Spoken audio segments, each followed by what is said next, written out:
Bom dia, meus irmãos e irmãs, a graça e a paz.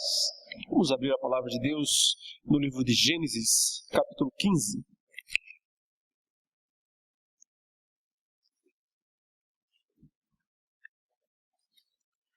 Gênesis, capítulo 15.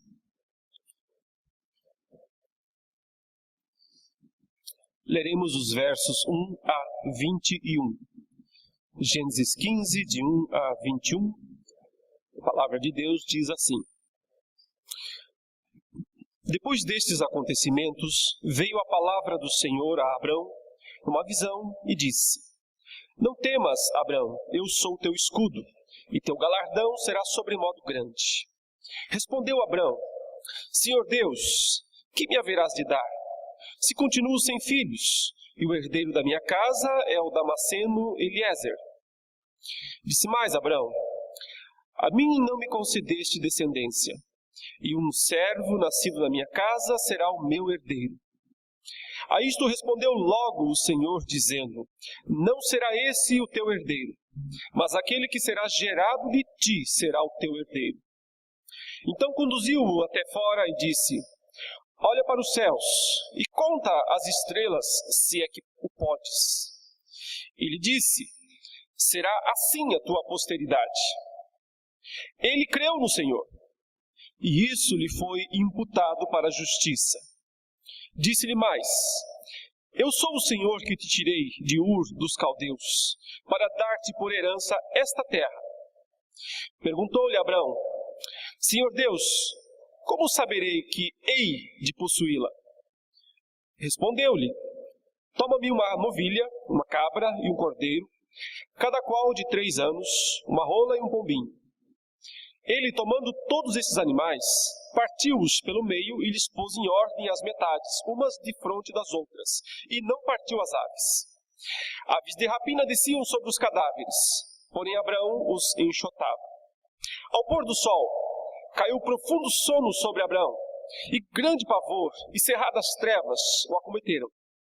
Então lhe foi dito: Sabe com certeza que a tua posteridade será peregrina em terra alheia, e será reduzida à escravidão, e será afligida por 400 anos. Mas também eu julgarei a gente a que tem de sujeitar-se.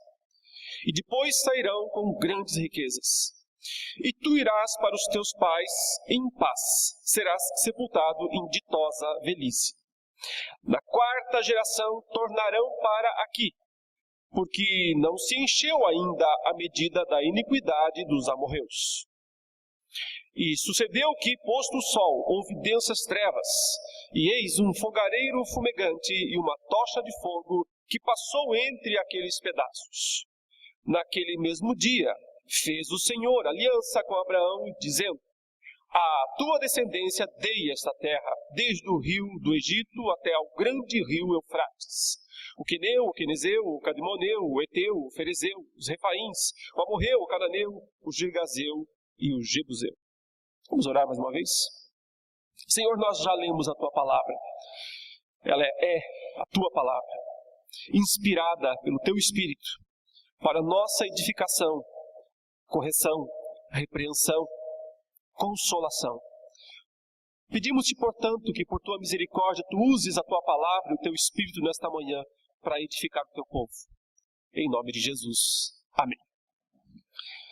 Vamos falar nessa manhã, meus irmãos, com base nessa passagem, sobre a aliança de Deus com o seu povo, as características dessa aliança de Deus com o seu povo. Nesse capítulo aqui, o 15 de Gênesis, é onde Deus formalmente estabelece a aliança dele com Abraão. A aliança é definida pelos teólogos reformados como um pacto. Um pacto soberanamente administrado. O que isso quer dizer? Que não são duas partes iguais que se juntam, duas metades, para discutirem os termos. Vamos fazer uma aliança entre nós aqui, e aí o que você vai fazer, o que eu vou fazer. Não é dessa maneira. É soberanamente administrada porque é Deus quem decide ou não estabelecer o seu pacto com quem Ele quiser. Então, Deus tem a primazia, a prioridade. Ele é o proponente. Nós, os homens, ou um povo, ou um indivíduo, são os signatários, aqueles que devem assinar esse pacto. Significa que Deus estabeleceu os deveres e também os privilégios desse pacto, desta aliança.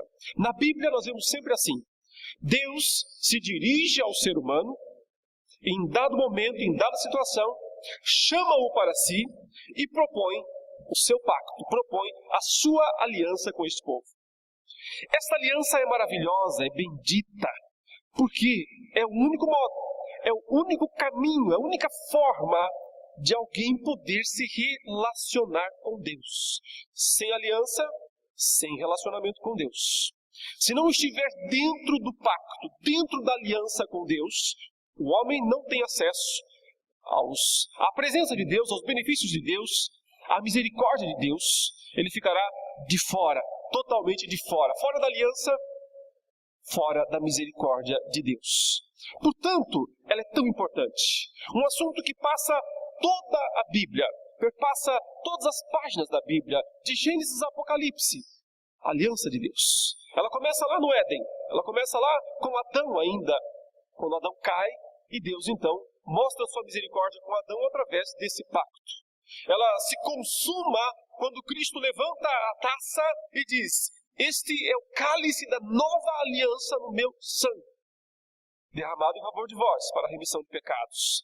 Veja, o tema está por toda a Escritura, o tema da aliança. É através dessa aliança que Deus vem e estabelece com o seu povo, que o seu povo, o povo de Deus, recebe da parte de Deus os benefícios de Deus. A salvação, a habitação do Espírito Santo, as promessas do mundo vindouro, sem aliança, sem relacionamento com Deus. Mas como funciona? Quais são as características da aliança de Deus com o seu povo? Esta passagem nos mostra algumas dessas características principais ou centrais. Abraão, neste momento aqui, do capítulo 15 de Gênesis, podemos vê-lo um tanto quanto cabisbaixo, triste, desanimado até talvez. Porque lá no capítulo 12, Deus disse: sai da tua terra, da tua parentela, e vai para a terra que eu te mostrarei, e eu vou te dar uma nação, eu vou te dar um grande nome, eu vou te dar uma descendência, e até agora nada disso aconteceu. Ele obedeceu, ele saiu de Ur dos caldeus, ele foi até Canaã, mas as coisas não deram tão certo assim como talvez ele esperasse que elas dessem. Mal se estabeleceu na terra, e já teve uma dificuldade com o seu sobrinho Ló. Quando os empregados, tanto de Abraão quanto de Ló, começam a brigar entre si, e eles têm que se separar. Há uma ruptura aqui dentro da própria família de Abraão, né? Como assim eu vou ter uma grande descendência se aqui na minha casa as coisas não estão dando certo? Essa poderia ser já a primeira dúvida de Abraão. Tem que separar. Então ele chama o sobrinho, o Ló, e diz: Ló, não dá para nós habitarmos juntos aqui nesse lugar. Então é o seguinte, você escolhe onde você quiser ir, eu te dou a prioridade, escolhe o que você quiser. Se você for para a direita, eu vou para a esquerda, se você for para o sul ou para o norte, você escolhe. Então o Ló diz: muito bem, eu vou aqui para as cidades da Campina, vai para Sodoma e Gomorra, sabe depois do que vai acontecer lá. Abraão então, por uma questão de justiça, não fica aparentemente ali onde ele está. Porque já que Ló saiu, teve que ir embora, Abraão talvez pensa: eu também tenho que sair, eu não posso ficar aqui.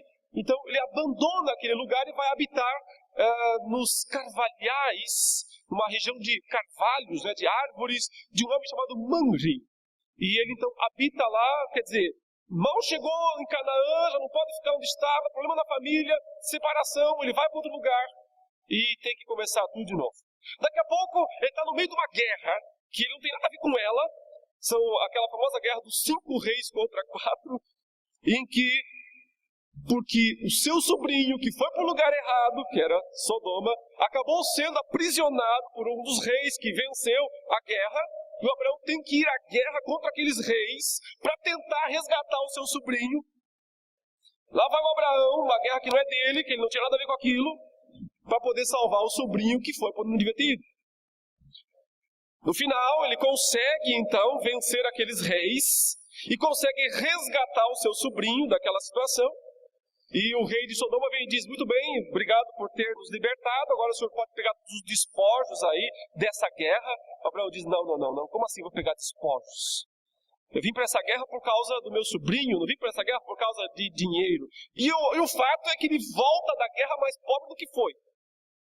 Porque ele teve que gastar, investir, teve que ir para a guerra e voltou da guerra sem nada. Só com o seu sobrinho, que aliás não devia ter ido para onde foi, e por culpa disso ele se envolveu naquele conflito. Ou seja, as coisas não estão indo tão bem assim como talvez ele pensasse que aconteceria. E é nesta hora então que o Senhor, diz aqui no capítulo 15, aparece a Abraão, depois dessas coisas, o Senhor fala para Abraão, e o Senhor então diz algo muito consolador para Abraão aqui no verso 1. O Senhor aparece a Abraão numa visão e diz: não temas, Abraão, eu sou o teu escudo, e teu galardão, tua recompensa, teu salário, será grande, sobremodo grande. Aí o Abraão, então, dá vazão ao seu sentimento, depressivo aqui. Ele mostra seu aborrecimento com Deus, e ele diz: Senhor Deus, que me haverás de dar se continuo sem filhos? E o herdeiro da minha casa é o Damasceno Eliezer. O senhor prometeu lá atrás que vai ter um filho, não prometeu? Cadê? Eu continuo sem filhos. Não sou rico como o senhor disse que eu seria, que eu ia herdar essa terra. E o que eu tenho, que já não é tanto assim, ainda quem vai herdar é o Damasceno, ou seja, um homem da cidade de Damasco, um estrangeiro, chamado Eliezer. Quer dizer, cadê tua promessa? Como assim? Abraão insiste, disse mais, Abraão: a mim não me concedeste descendência, e um servo nascido na minha casa será o meu herdeiro. Está descontente, está aborrecido, está frustrado. As coisas não deram tão certo assim, foram mal até aqui. Então, ele fala isso para Deus. Mas então Deus fala com ele, o verso 4 diz: a isto respondeu logo, quer dizer, de pronto o Senhor disse para ele: não é assim. Não será esse o teu herdeiro, mas aquele que será gerado de ti será o teu herdeiro. Então conduziu-o até fora e disse: olha para os céus e conta as estrelas, se é que o podes. Ele disse: será assim a tua posteridade. Meus irmãos, em primeiro lugar, eu noto aqui que a aliança divina sempre parte de Deus por causa das promessas de Deus. Deus faz promessas ao seu povo. Promessas que estão dentro de um propósito de Deus, de um projeto de Deus. Deus não faz promessas aleatórias, improvisadas, coisas assim: deixa eu ver o que eu posso dar para esse cara aqui para ver se eu agrado ele. Não. As promessas de Deus estão dentro de um projeto, de um plano, de um grande plano. Por isso ele chama Abraão e diz: o seu herdeiro não vai ser um servo. O seu herdeiro vai ser alguém que vai nascer de você. Vai lá fora, olha para cima, consegue contar as estrelas? Se é que o pode. Deus vai ter uma ironia: conta as estrelas. Se é que você pode fazer isso. Ninguém consegue contar todas as estrelas. Assim, incontável será a tua posteridade. A promessa divina é o ponto de partida da aliança. Deus promete ao seu povo algo grandioso, algo que tem a ver com o próprio propósito de Deus para a existência do mundo, da criação, de todas as coisas. Só pensar rapidamente que nós sabemos, nós conhecemos o resto da Bíblia, nos milhões de judeus que nasceram, de israelitas, melhor dizendo, que Israel é uma nação, Judá é uma das tribos. Então, nos milhões de israelitas que nasceram de Abraão, Deus disse: olha as estrelas, conte-as, assim será a tua descendência. Mas não apenas isso, porque quando nós vamos ao Novo Testamento, nós aprendemos o quê? Que os verdadeiros filhos de Abraão, como Paulo fala em Romanos 9, não são os do sangue, mas são quem? Os da promessa, os eleitos, os escolhidos de Deus, de todas as tribos, raças, línguas e nações. Então, quando Deus disse: Abraão, olha para as estrelas e conta-as se tu podes, e assim será a tua descendência, Deus não estava exagerando. Deus estava, de fato, mostrando um futuro glorioso da descendência de Abraão, tanto a sua descendência física, genética, podemos dizer assim, sanguínea, os israelitas, os judeus, quanto a sua descendência espiritual, que extrapolaria imensamente o número dos descendentes físicos. Tudo isso por quê? Porque Deus tinha um plano de redenção, de salvação. E para isso Ele escolheu um homem. E desse homem Ele fez tudo isso. A promessa de Deus não é uma promessa pontual. Não tem a ver com dar um agradinho para alguém num dado momento, resolver minimizar uma situação local. A promessa divina, na verdade, representa seu plano grandioso de salvação, através do qual Deus tem salvado milhões, bilhões, ao longo das eras, ao longo das gerações. Por isso, conta as estrelas. A aliança divina, meus irmãos, é estabelecida com base nessas promessas grandiosas de Deus. O Deus da aliança é um Deus que tem propósitos. E a aliança é um instrumento de Deus para levar adiante esses propósitos no mundo. Ele escolhe um homem e deste homem ele faz uma nação. Tanto física quanto espiritual. Mas note que na sequência o texto diz qual foi a reação de Abraão à promessa de Deus. O verso 6 diz: ele creu no Senhor, e isso lhe foi imputado para a justiça. E essa passagem, que é uma das mais citadas do Antigo Testamento, no Novo Testamento, Paulo especialmente a utiliza tantas vezes, mostrando que a salvação é, e sempre foi, e sempre será pela fé. Nunca foi, nunca será pelas obras. Abraão creu na promessa de Deus. Deus disse: é assim que será. E Abraão disse: eu acredito, eu confio. Agora, eu acredito, eu confio, não é só eu aceito. Não é só, tá bom, então vai ver que é verdade. Mas é, eu coloco minha vida nisso. Eu coloco minha vida nisso. Fé é colocar a vida em algo. É depositar total confiança naquilo. A aliança de Deus, que é baseada na promessa de Deus, exige do ser humano confiança integral. Fé. Confiança total de que o Deus que prometeu, mesmo que pareça impossível, Ele pode cumpri-la. E na verdade, Paulo, em Romanos 4, diz que Abraão creu contra a esperança. Por que creu contra a esperança? Porque pela situação normal da vida dele, parecia impossível que Deus cumprisse aquela promessa.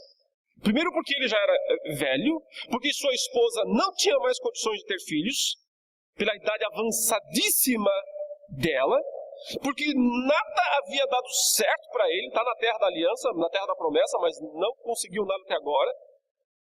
Ou seja, ele não tem os motivos palpáveis, concretos diante dele para crer no que Deus está dizendo. Ele não tem provas ali, documentais, históricas, locais.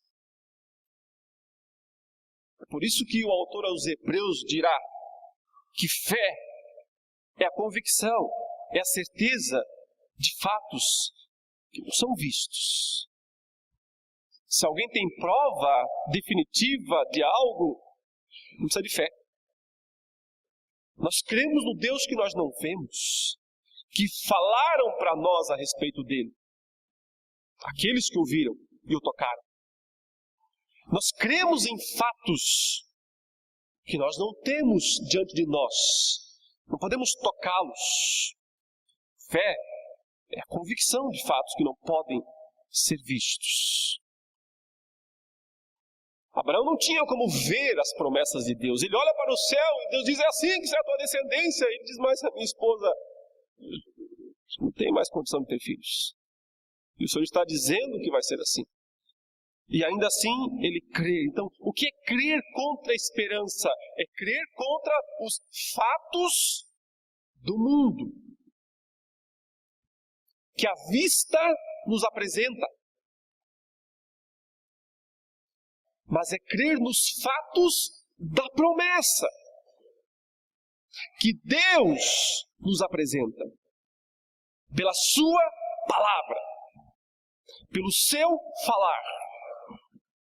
Deus fala mais do que os fatos humanos falam. Esse é o ponto.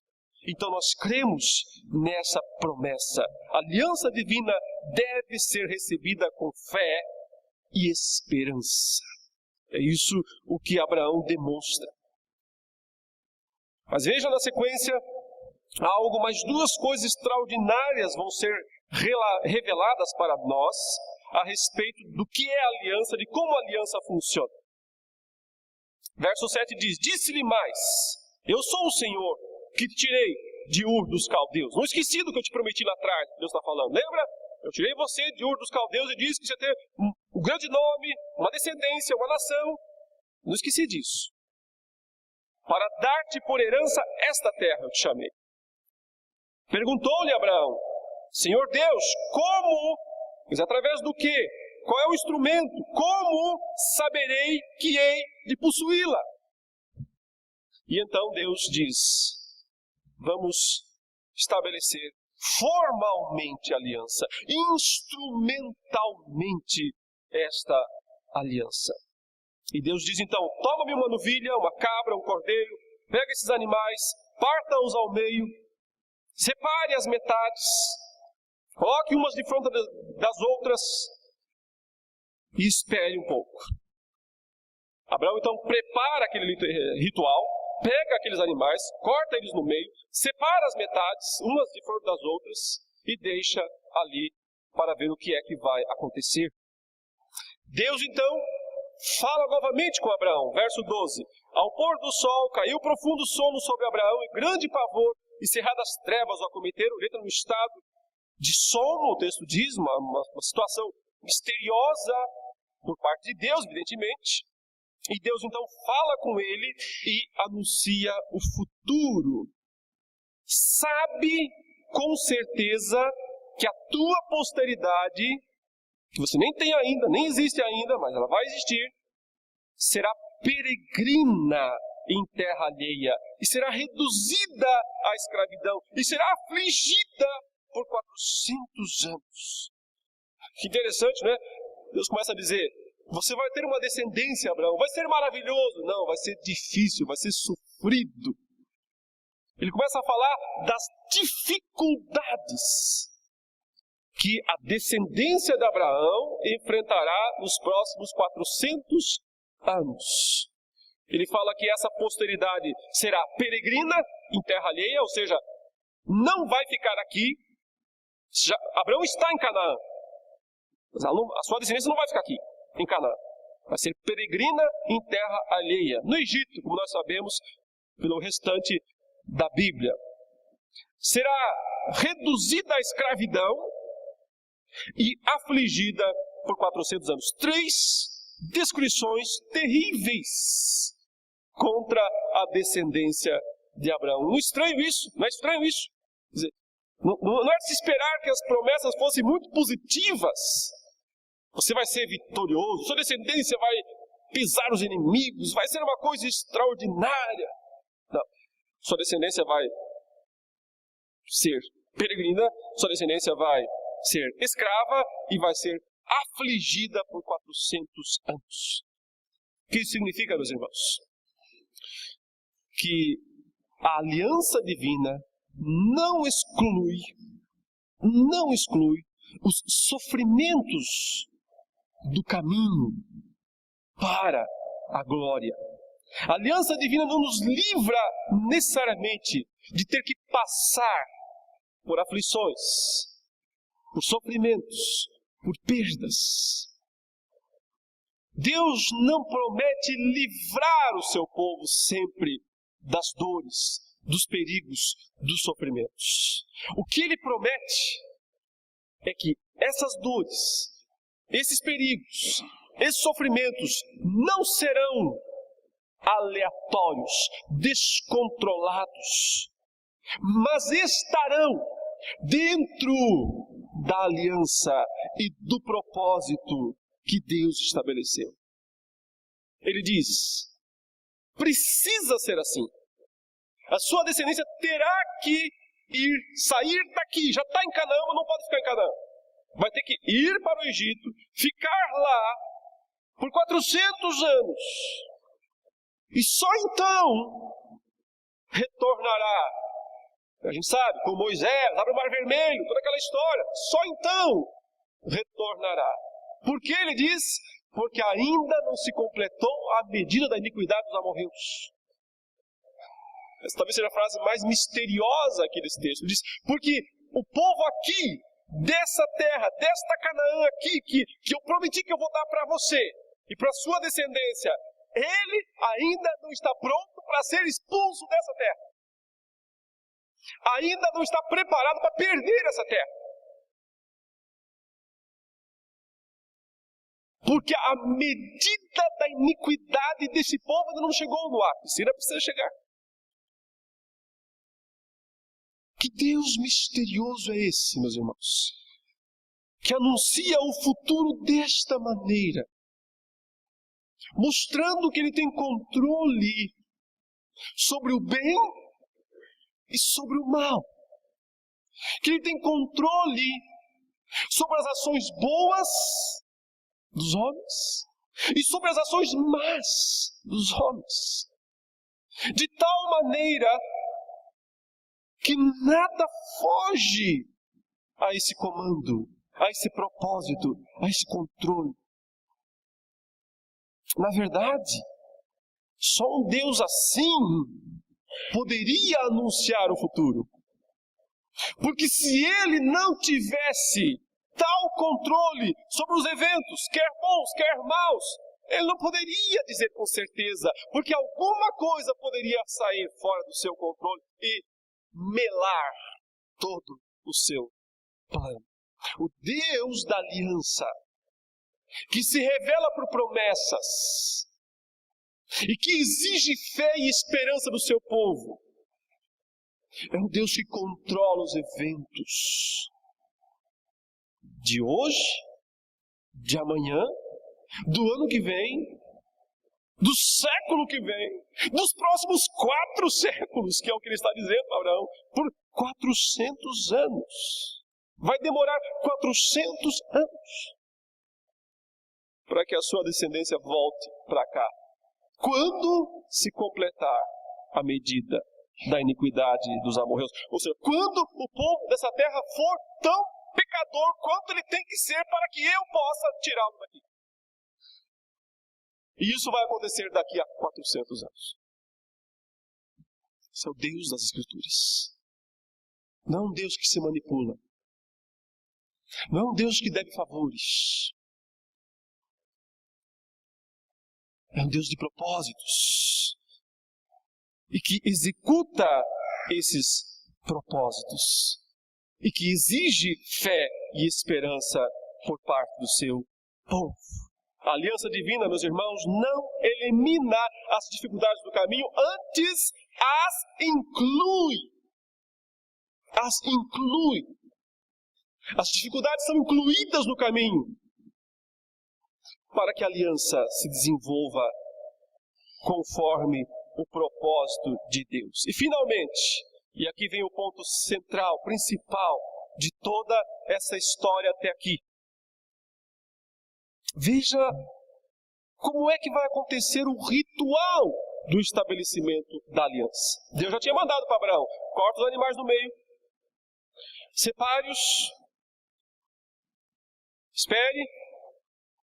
Dizem os historiadores das Escrituras, alguns deles pelo menos, que o que Deus estava fazendo com Abraão era um pacto, uma aliança, um contrato razoavelmente comum naqueles dias.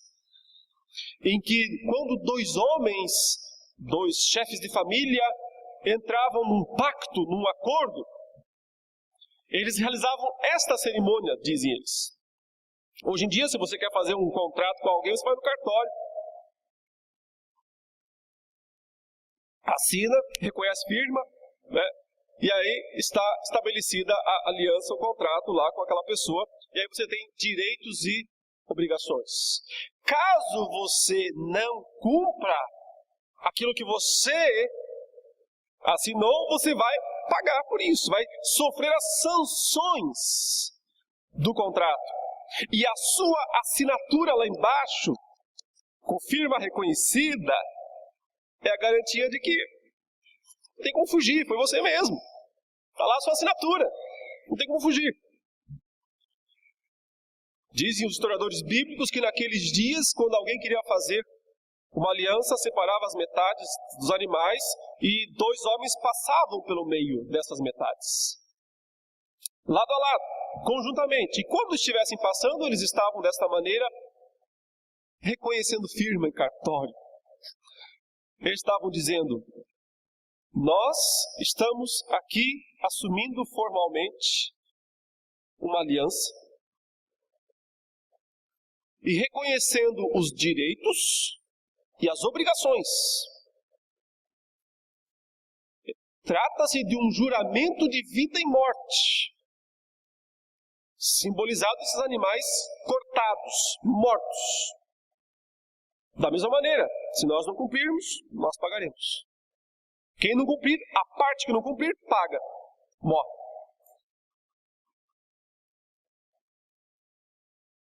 E Deus manda Abraão separar as metades dos animais. Mas como nós vemos, aparentemente Abraão não passou pelo meio. Alguns acham que talvez ele tenha passado, mas o texto não descreve. Abraão indo, o texto não diz. E então Deus veio e disse: vamos lá, Abraão, fica aqui do meu lado e vamos passar juntamente aqui pelo meio dos pedaços, assim eu e você estaremos numa aliança, metade a metade, meio a meio. Deus não chama Abraão para fazer essa passagem. Mas o texto diz que um fogo, um fogareiro, uma tocha passou pelo meio dos pedaços, representando provavelmente, se a nossa interpretação aqui estiver correta, que Deus, e somente Deus, assumiu todos os riscos, pelo cumprimento ou pela quebra da aliança divina. Creio que isso se encaixa com o que o autor aos Hebreus, no capítulo 6, fala sobre a promessa que Deus fez a Abraão, quando ele diz assim, Hebreus 6:13, pois quando Deus fez a promessa a Abraão, visto que não tinha ninguém superior por quem jurar, jurou por si mesmo. Ou seja, Deus jurou por si mesmo, porque não havia ninguém maior por quem jurar. Então ele está dizendo, eu juro por mim mesmo. Eu é que garanto. Eu sou a garantia do cumprimento. Eu sou a garantia da quebra da aliança. Deus assumindo no lugar do ser humano, no lugar de Abraão, o risco pela quebra da aliança. Só que da parte de Deus não era risco, era fato, porque Deus sabia que homem algum jamais consegue ser fiel totalmente a Deus. Para Deus não era risco, era fato. Deus sabia que Abraão pecaria muitas vezes, enganaria, usaria Sara dizendo que era sua irmã, não acreditaria outras vezes na promessa, riria quando Deus diria depois, você vai ter um filho. Deus sabia de todos os defeitos, de todas as falhas de Abraão ao longo do caminho, mas estava dizendo, a aliança é minha, eu estabeleci, eu a cumpro, eu a garanto. Quando Jesus levantou a taça, ele disse, este é o sangue da nova aliança. Esse é o cálice da nova aliança no meu sangue. Ele estava dizendo, eu sou aquele que lá atrás assumiu os riscos. Ou o fato de que a aliança teria uma maldição. E essa maldição teria que ser derramada sobre alguém. E esse alguém sou eu. Quando Cristo morre pelos nossos pecados, Ele morre para honrar o Deus que passou sozinho pelo meio dos pedaços.